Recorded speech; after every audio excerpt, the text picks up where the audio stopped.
علامہ اقبال علیہ رحمہ فرماتے ہیں کہ میں گھر آیا اور ہمارے گھر کے سامنے ایک سائل کھڑا تھا.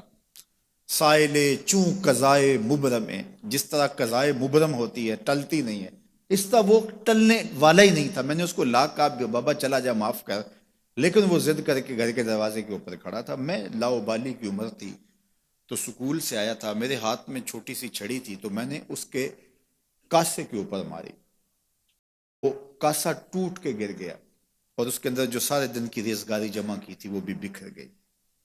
تو کہتے ہیں کہ وہ ریزگاری اکٹھی کرنے لگا اور میرے والد شیخ نور محمد اندر سے کہیں دیکھ رہے تھے تو وہ باہر آئے.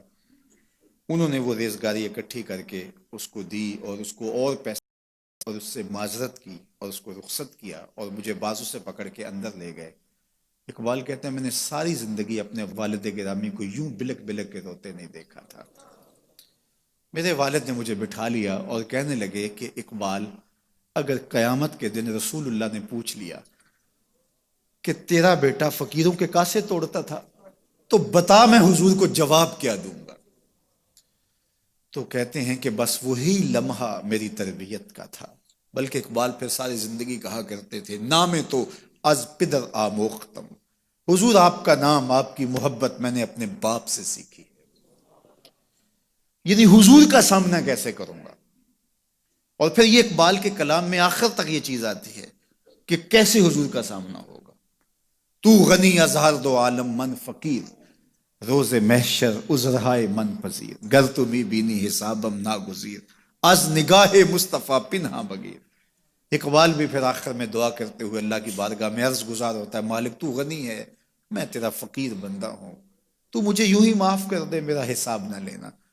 لیکن اگر میرا حساب لینا بڑا ضروری بھی ہوا تو یہ مہربانی کرنا حضور کے سامنے نہ لینا، میں حضور کو کیا منہ دکھاؤں گا. تو یہ فکر ملی کہاں سے؟ یہ باپ کی تربیت سے ملی، یہ ماں کی آغوش سے ملی. تو یہ ماں باپ کی ذمہ داری ہے کہ بیٹا جب کسی کا دل توڑے، جب کسی سے زیادتی کرے تو باپ وہیں اس کا راستہ روکے.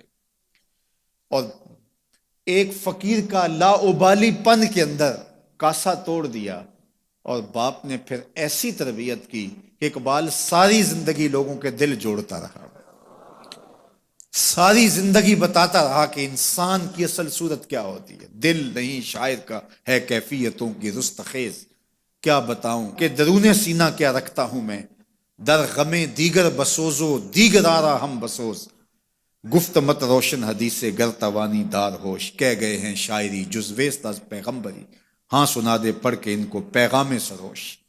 وہ کہتا ہے دوسروں کے غم میں جلنا اور پھر اس غم کو جہان میں پھیلا دینا، اسی کا نام شاعری ہے.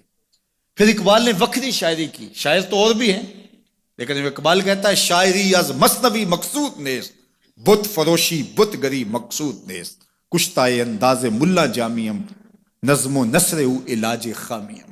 وہ کہتا ہے کہ میں یہ بت نہیں بنا رہا کہ یہ غزلیں تراش کے اور یہ نظمیں تراش کے لوگوں سے داد وصول کرو.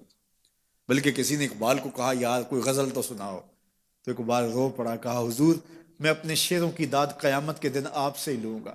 یارہ مرا غزل خانے شمردن، یاروں نے تو مجھے غزل خاں سمجھ لیا، میرا تو مقصد ہی اور ہے. بلکہ ان شعراء پہ تنقید اقبال نے کی، عشق و مستی کا جنازہ ہے تخیل ان کے اندیشہ تاریخ میں قوموں کے مزار، چشم آدم سے چھپاتے ہیں مقامات بلند، کرتے ہیں روح کو خوابیدہ بدن کو بیدار.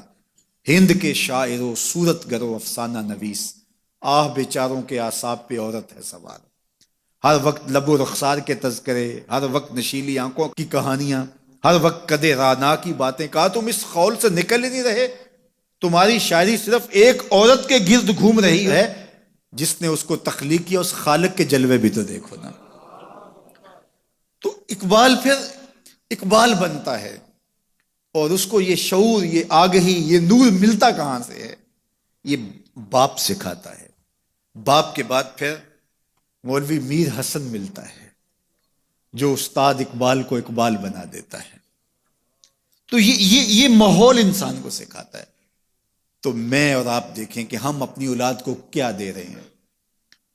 تو کبھی بھی اپنی اولاد کو اس کی اجازت نہ دیں کہ وہ کسی کمزور پر ظلم کرے.